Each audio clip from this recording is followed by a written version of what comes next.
عقیدہ ہے، اس کی عبارت ہے نبغض من یبغضہم، جو اہل بیت سے بغض رکھتا ہے ہم اس سے بغض رکھتے ہیں، اور جو ان کو اچھے نام سے یاد نہیں کرتا ہم اس سے بھی بغض رکھتے ہیں، اور ہم ان کو یاد کرتے ہیں اچھے نام کے ساتھ، اچھی یادوں کے ساتھ، ان سے محبت دین اور ایمان ہے اور احسان ہے، اور ان سے بغض کفر ہے، نفاق ہے، نافرمانی ہے۔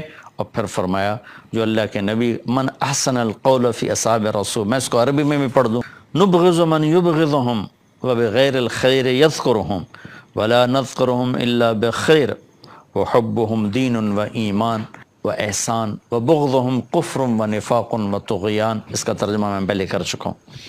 پھر آگے فرمایا من احسن القول فی اصحاب رسول اللہ، جس نے اصحاب رسول کے بارے میں اچھا بول بولا، وازواجہ الطاہرات، اور آپ کی پاکیزہ بیگمات کے بارے میں صحیح بول بولا، وازواج الطاہرات من کل دنس، جو ہر برائی سے پاک، ہر گندگی سے پاک، وذریاتہ المقدسین من کل رجس، اور آپ کی پاکیزہ اور مقدس اولاد کے بارے میں جس نے اچھا بول بولا وہ نفاق سے، منافقت سے بری ہو گیا۔ یہ امت مسلمہ کا عقیدہ ہے، اور یہ میرے سامنے صحیح روایات ہیں کہ میں تمہیں اہل بیت کے بارے میں اللہ کا واسطہ دیتا ہوں۔ مسلم کی روایت ہے کہ ان کا خیال رکھنا، اور پھر آپ نے فرمایا کہ علی تو مجھ سے ہے، میں تجھ سے ہوں، پھر آپ نے فرمایا میرا یہ بیٹا حسن یہ سردار ہے، دو مسلمان جماعتوں میں ان قریب یہ صلح کروائے گا۔ پھر آپ نے فرمایا کہ حسن اور حسین جنت کے نوجوانوں کے سردار ہیں، اور یہ اللہ کے محبوب کے خاندان کو نمایاں کرتی ہیں، بڑا کرتی ہیں۔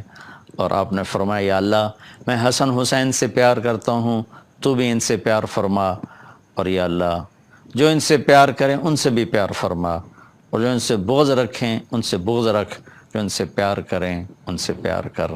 اہل بیت سے محبت نہ کرنا یہ نفاق ہے، منافقت ہے، کفر ہے۔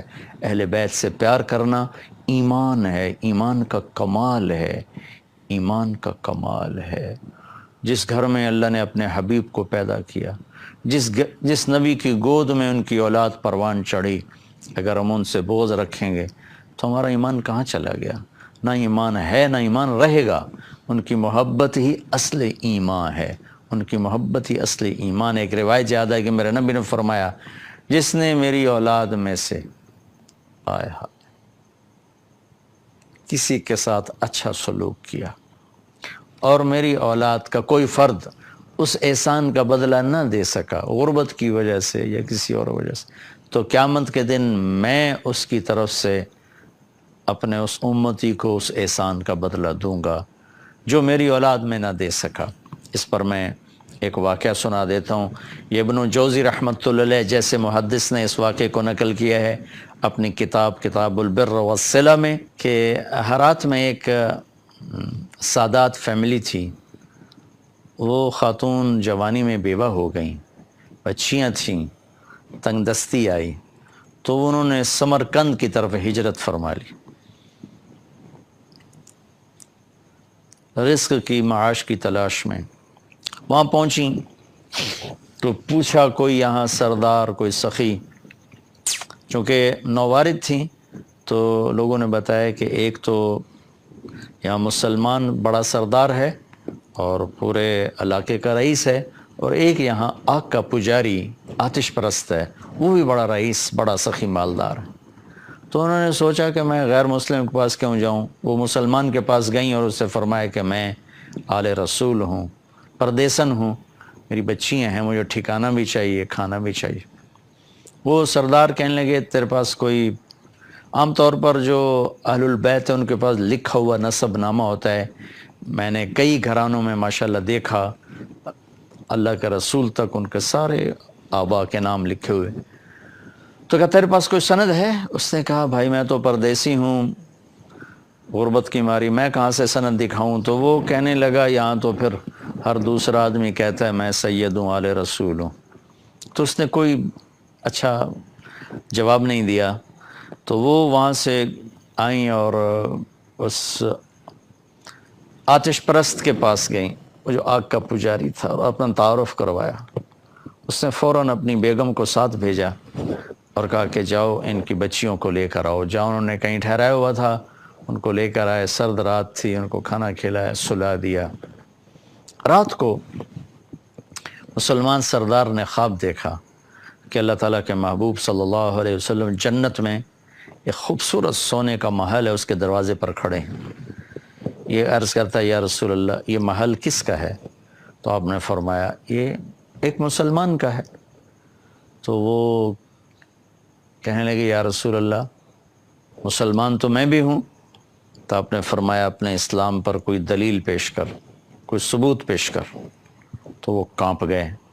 تو پھر اللہ کے نبی نے بہت غصے سے فرمایا کہ میرے گھر کی بچی تیرے دروازے پر چل کر آئی اور تو نے اس سے ثبوت مانگے کہ مجھے ثبوت دے، تو اہل بیت میں سے ہے، میری نظروں سے دور ہو جا. ان کی آنکھ کھولی تو ان کی چیخ و پکار، وہ ننگے سر ننگے پاؤں باہر نکل کے شور مچایا کہ وہ جو پردیسن خاتون تھی کہاں گئی؟ کہا جی وہ تو وہ لے گیا، وہ آتش پرست آگ کا پجاری لے گیا. وہ بھاگے اور جا کے اس کے دوڑ دروازہ توڑا. وہ گھبرا کے باہر نکلا تو دیکھا تو وہ رئیس. کہا کیا ہوا؟ کہا بھائی وہ جو تیرے پاس خاتون آئی ہیں بچیوں سمیت مجھے دے دو، وہ میرے مہمان ہیں.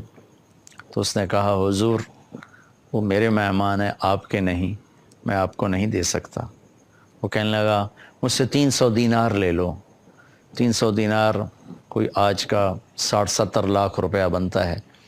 کہ مجھ سے 300 دینار لے لو اور وہ خاتون بچیوں سمیت میرے مہمان بنا دو.